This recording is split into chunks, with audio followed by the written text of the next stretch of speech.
Wah, emang iya Uni Soviet memiliki militer kuat yang membuat banyak orang-orang di Amerika Serikat tak bisa tidur di malam hari? Tetapi inilah sebabnya mengapa banyak yang terkejut ketika Uni Soviet akhirnya hancur berantakan. Dalam sejarah tercatat senjata andalan Uni Soviet banyak yang menjadi ikonik. Uni Soviet sendiri runtuh tepat 25 tahun lalu, tetapi warisan besarnya tetap hidup sampai saat ini, yaitu sejarah produksi dan desain senjata Uni Soviet. Komunisme menjadi bencana ekonomi dan menjadi jalan buntu ideologis bagi Uni Soviet yang tidak dapat memotivasi orang-orangnya untuk bekerja atau menyediakan cukup banyak roti dan sosis. Namun, Uni Soviet dapat membuat senjata-senjata yang hebat. Senjata-senjata andalan Uni Soviet itu mencerminkan filosofi desain yang berbeda. Barat lebih menyukai persenjataan yang kompleks, mahal, dan mungkin terlalu direkayasa. Entah itu tank Tiger atau jet tempur F-35, Barat memilih kualitas daripada kuantitas. Sementara Uni Soviet lebih suka senjata yang lebih murah dan sederhana, yang dapat diproduksi dalam jumlah banyak, yang kemudian dilahap perang, lalu mudah diproduksi kembali. Nah, berikut ini merupakan 5 senjata andalan Uni Soviet. Yang pertama, AK-47. Ada apa dengan senjata yang ada di bendera nasional Mozambik ini?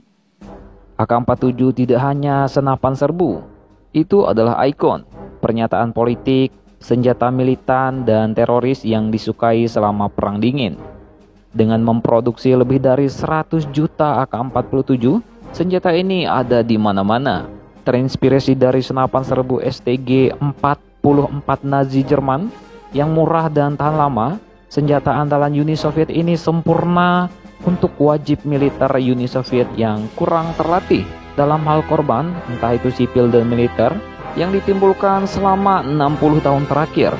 AK-47 mungkin merupakan senjata paling mematikan di planet ini.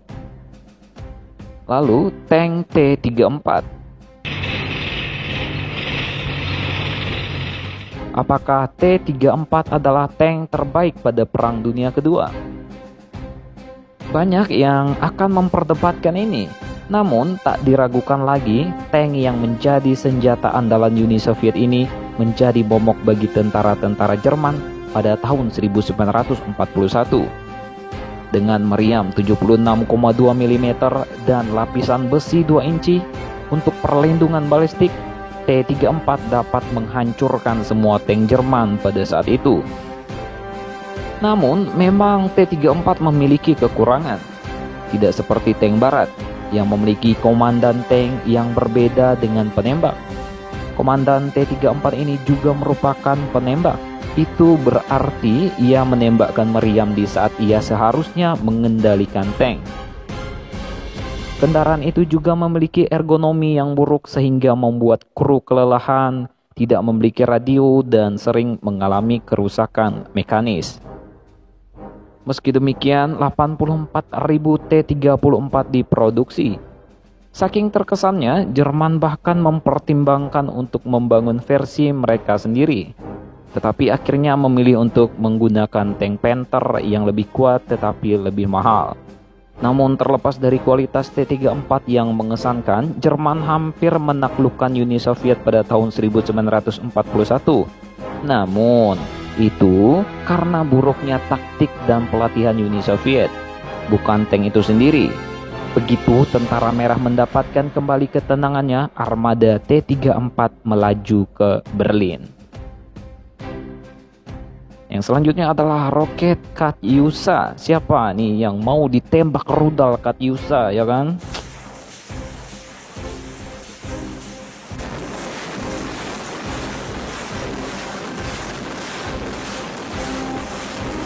Katyusha atau Little Catherine adalah salah satu artileri paling mematikan dalam sejarah. Nama itu sendiri telah menjadi generik, singkatan praktis untuk segala jenis artileri, roket dari Golan Heights ke Darfur. Seperti T-34, Katyusha termasuk senjata yang ditakuti pasukan Jerman pada tahun 1941.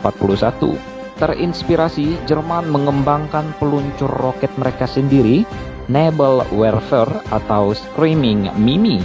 Roket yang tidak berpemandu ini cenderung tidak akurat. Katyusha tidak cocok jika musuh ada tepat di atasnya. Namun, Little Catherine termasuk senjata andalan Uni Soviet. Senjata itu meredam pertahanan Jerman, terkadang menggunakan artileri massa yang dikelompokkan ke dalam divisi artileri besar sebelum mengirim pasukan penyerang.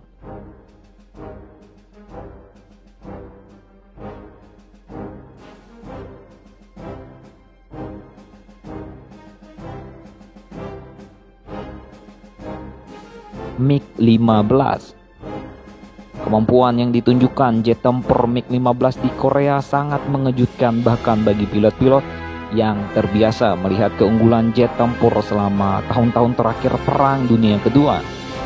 Faktanya, jet tempur Uni Soviet itu begitu mematikan sehingga pesawat pengebom strategis B-29 milik musuh harus beralih dari serangan siang ke malam saat bertempur di Korea Utara. MiG-15 dapat bermanuver dengan tangkas dan bersenjata lengkap.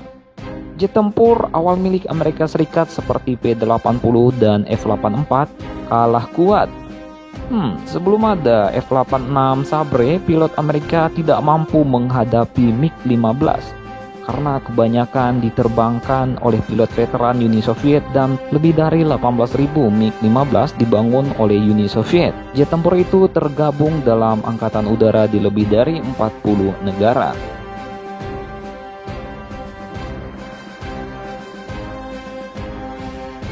Lalu RPG-7.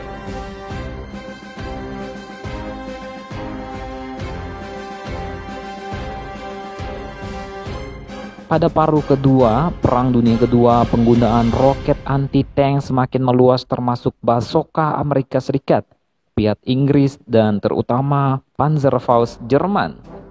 Namun, RPG-7 lebih menjadi ikon untuk roket portable. RPG-7 telah menjadi artileri ringan yang digunakan sebagai bunker buster, senjata anti pesawat, dan senjata serbaguna yang bisa digunakan kapan saja saat prajurit perlu menembakkan proyektil jarak pendek. Sebagai roket anti-tank, RPG bukan roket yang paling akurat.